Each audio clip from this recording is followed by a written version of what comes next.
Hello friends, welcome to random stocks. Random stocks पर आपका स्वागत है।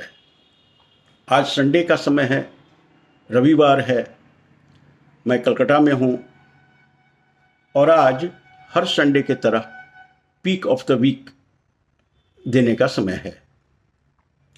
वीडियो में आगे बढ़ने से पहले एक डिस्क्लेमर। यहाँ जो भी कंपनी का डिस्कशन आज हो रहा है, that is for just information sharing purpose. It is not at all a buy or sell recommendation. I am making it very explicitly clear to all of you.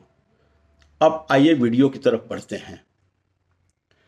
आज जिस कंपनी के बारे में चर्चा हो रही है वो कंपनी हेल्थ टेक और इंश्योरेंस टेक है और third party administration services provide करती है इंश्योरेंस कंपनीज को।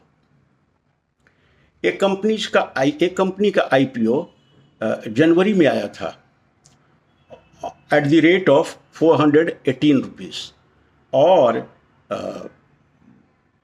जनवरी में ही लिस्टिंग हुई और उसका अब तक का हाई लो रहा है 716 और 430 रुपीज़। तो ये बहुत ही रिसेंट कंपनी है और बहुत ही एक ग्रोइंग सेक्टर में बिलोंग करती है और फ्यूचर पोटेंशियल काफ़ी प्रॉमिसिंग दिख रहा है हमें।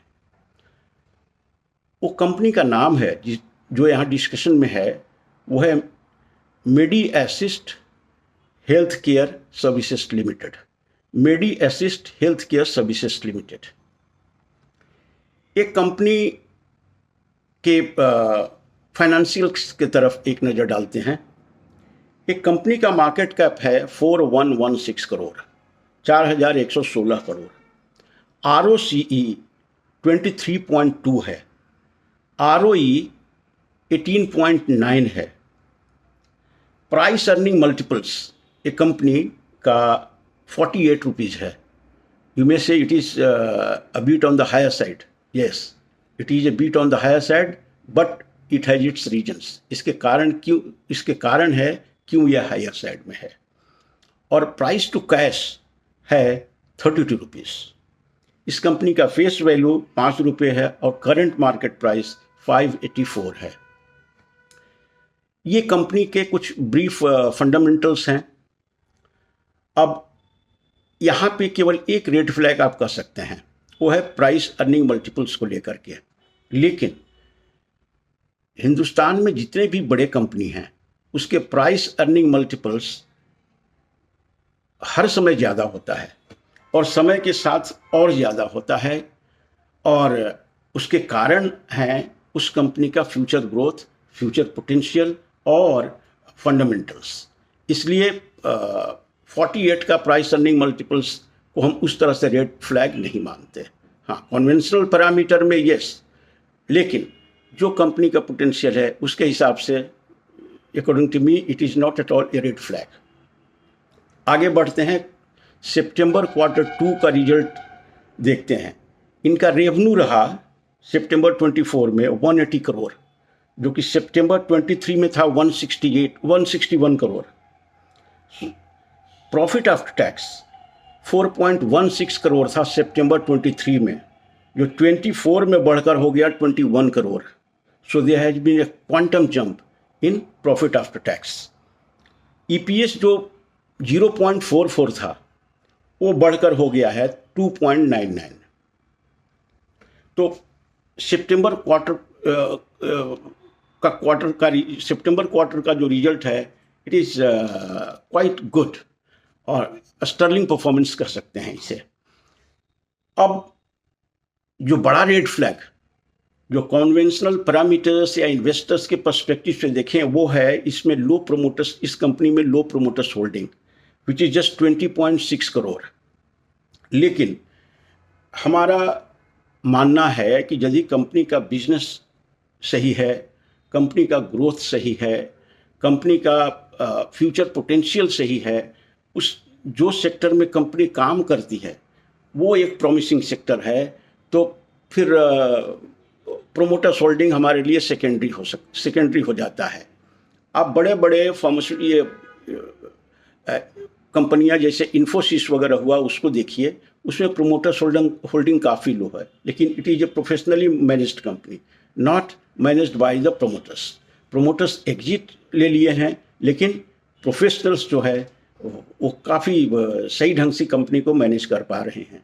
तो मैं इसको एक रेड फ्लैग नहीं मानता।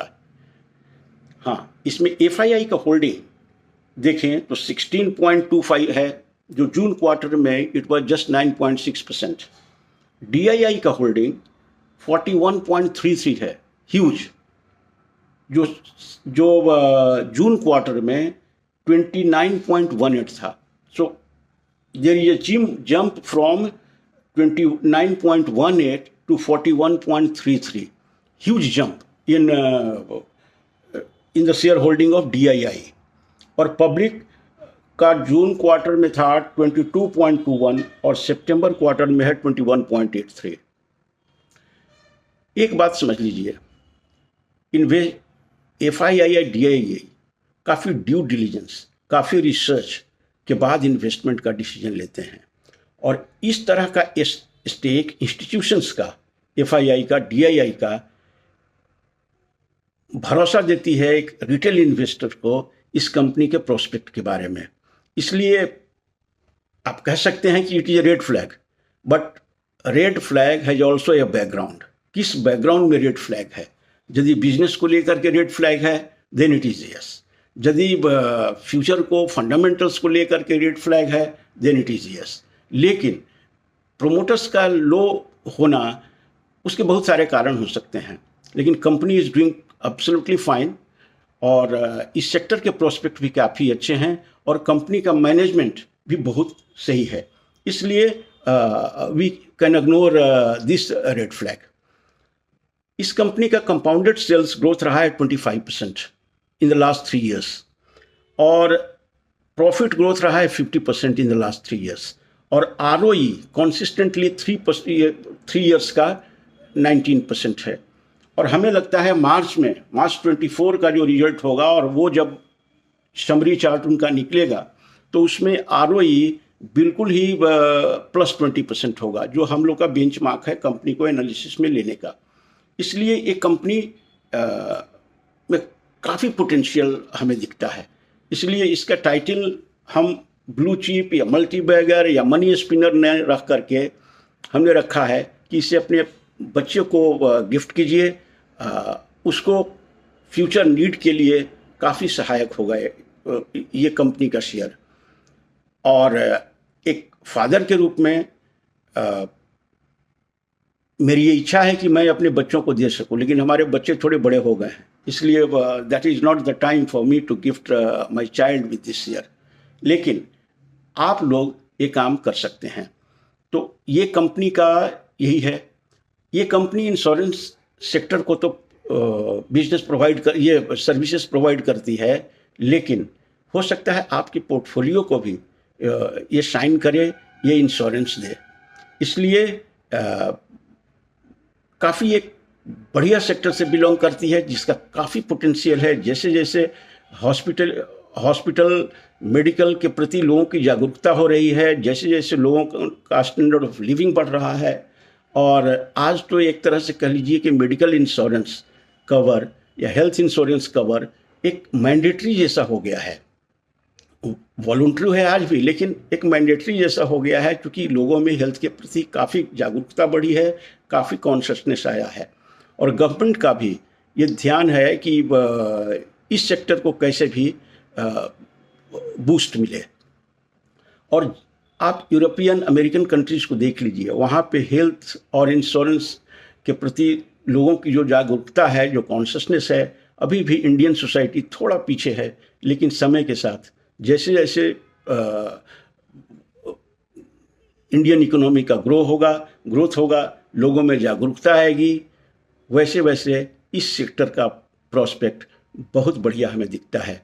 तो आज का यही वीडियो है। Thank you so much for watching the video. Thank you.